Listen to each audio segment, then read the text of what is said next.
एक महात्मा ने कहा कि अगर आस्था है तो बंद द्वार में भी रास्ता है। एक बहुत ही सुंदर गांव में एक अमीर धनवान सेठ रहता था। समाज में सेठ की काफी इज्जत थी। भगवान की कृपा से सेठ के पास सब कुछ था।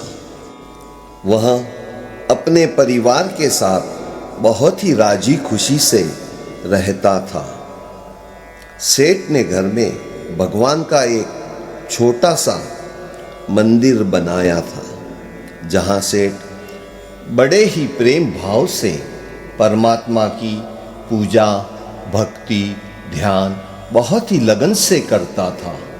एक दिन सेठ ने परमात्मा के चरणों में अपना मस्तक रख कर कहा, हे प्रभु, मुझे आपके दिव्य स्वरूप के दर्शन करने हैं। तो मूर्ति में से आवाज प्रकट हुई और कहा, हे मानव, तू अपने चर्म चक्षु से मेरे दिव्य स्वरूप के दर्शन नहीं कर सकता। मगर सेठ तो सेठ था, वह कहाँ मानने वाला था। तो सेठ ने मूर्ति से कहा, चाहे कुछ भी हो जाए, मुझे तो किसी भी हाल में आपके दिव्य स्वरूप के दर्शन करने ही है। कहते हैं, भक्तों के सामने भगवान भी मजबूर हो जाते हैं। तो मूर्ति में से फिर आवाज आई और उसने सेठ से कहा, मैं तुम्हें अपने दिव्य स्वरूप के दर्शन तो नहीं दे सकता, मगर एक काम जरूर कर सकता हूं मैं तुम्हारे लिए। तुम रोज सुबह जब समुद्र किनारे घूमने जाते हो तो तुमने देखा होगा तुम्हारे पैरों के 2 कदमों के निशान उस समुद्र की रेत पर प्रकट होते हैं। कल से अगर उस समुद्र की रेत पर 2 की जगह अगर 4 कदमों के निशान तुम्हें नजर आए तो समझ लेना मैं हमेशा हर पल तुम्हारे साथ चल रहा हूं। सेठ के दिल में खुशी की एक लहर उठी, आंखों में एक अजीब सी चमक उठी।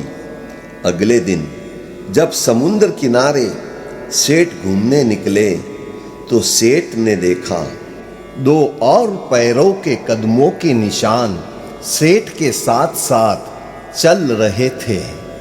यह देखकर सेठ बहुत खुश हुआ और सोचने लगा, कोई हो ना हो, परमात्मा तो मेरे साथ है। इस तरह कई दिन गुजर गए। मगर कहते हैं कि समय बड़ा बलवान होता है। वक्त के आगे किसी की ना चली है ना चलती है। अचानक एक दिन सेठ को अपने कारोबार में बहुत बड़ा नुकसान हो गया। सेठ के पास जितना भी धन दौलत जवेरात, गाड़ी बंगला, सब कुछ बिक गया। यहाँ तक के धंधे में नुकसान की वजह से सेठ का परिवार भी उन्हें छोड़कर चला गया।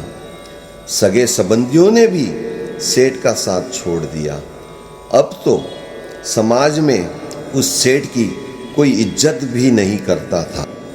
मगर सेठ को इस बात की खुशी थी, इस बात का गुमान था, सबने साथ छोड़ दिया तो क्या हुआ, भगवान तो मेरे साथ हर घड़ी हर पल है। अगले दिन जैसे ही रोज की तरह सेठ सुबह समुद्र किनारे घूमने निकले तो सेठ ने देखा रेत पर सिर्फ 2 ही कदमों के निशान थे।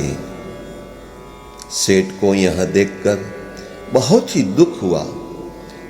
वह सीधे अपने घर आए और मंदिर में भगवान की मूर्ति के सामने आंखों में आंसू लिए कहने लगे,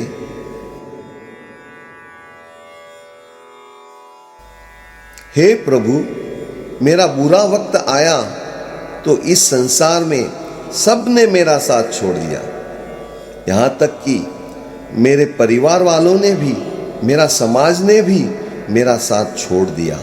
मुझे बिल्कुल बुरा नहीं लगा, मगर हे भगवान, हे परमात्मा, आपने भी मेरा साथ छोड़ दिया। मुझे आपसे तो यह उम्मीद बिल्कुल नहीं थी। यह देखकर मुझे बहुत बुरा लगा और बहुत दुख भी हुआ। इस बार मूर्ति बिल्कुल शांत थी। मूर्ति में से कोई आवाज नहीं आई, उसमें कोई हलचल भी नहीं हुई। इस तरह कई दिन गुजर गए और वक्त भी अपनी गति से गुजरता गया। और फिर धीरे धीरे सेठ के जीवन में भी बदलाव आने लगा। सेठ के ऊपर एक बार फिर भगवान की कृपा बरसने लगी।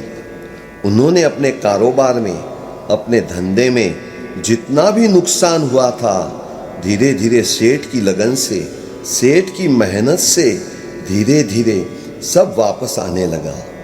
एक बार फिर से सेठ के जीवन में अच्छे दिनों की शुरुआत होने लगी। सेठ को जितना नुकसान अपने धंधे में हुआ था, उससे 10 गुना सेठ को वापस भी मिल गया। धीरे धीरे सेठ का पूरा परिवार भी, पूरा समाज भी सेठ से फिर एक बार जुड़ गया। और एक दिन जैसे ही समुद्र किनारे सेठ घूमने निकले तो सेठ को यह देखकर बड़ा ही आश्चर्य हुआ। अब सेठ के 2 कदमों के साथ 2 और कदम सेठ के साथ चल रहे थे। सेठ उसी वक्त अपने घर आए और मंदिर में भगवान की मूर्ति के सामने हाथ जोड़कर कहने लगे, हे प्रभु, हे भगवान, मुझे यहाँ आपका मेरे साथ आने का और जाने का यह सलीका मुझे बिल्कुल पसंद नहीं आया।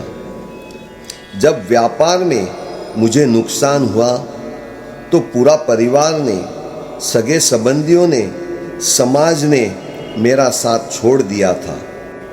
मगर जब आपने भी मेरा साथ छोड़ दिया तो मुझे बहुत बुरा लगा।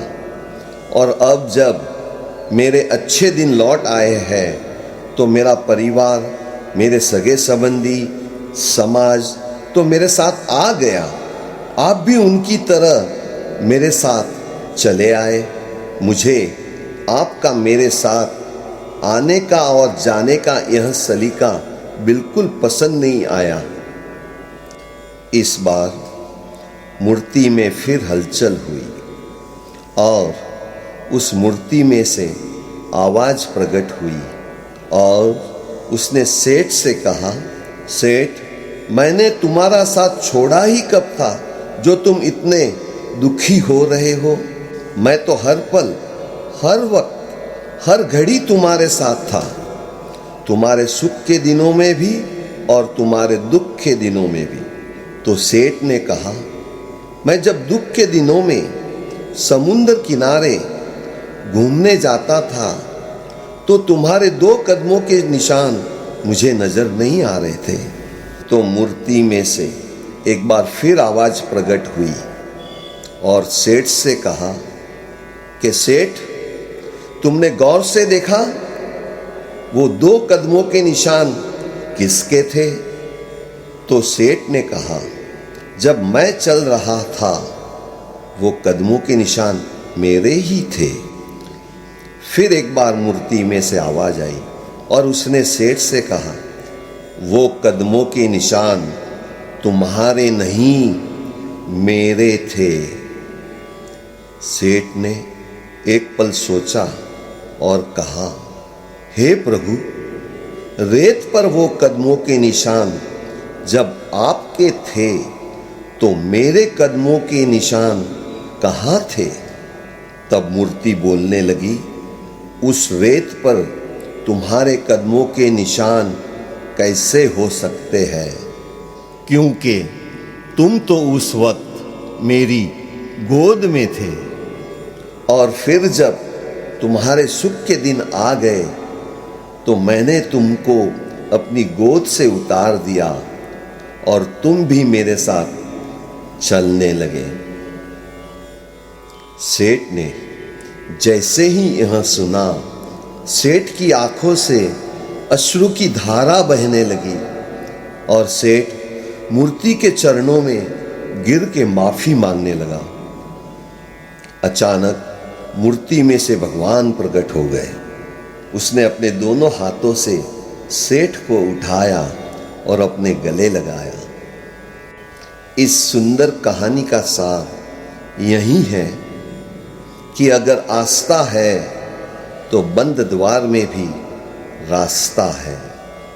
परमात्मा के प्रति हमारी आस्था, हमारा विश्वास हमेशा अटूट होना चाहिए, क्योंकि परमात्मा जब अपने भक्तों का साथ देता है तो वो पूरे मन से, पूरी लगन से अपने भक्तों का साथ देता है।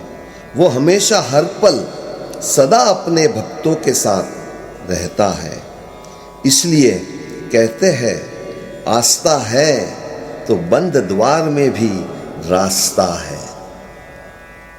यह सच्ची कहानी अगर आपको पसंद आई हो तो कृपया इसे लाइक और सब्सक्राइब जरूर करें और कमेंट बॉक्स में अपने विचार जरूर प्रकट करें।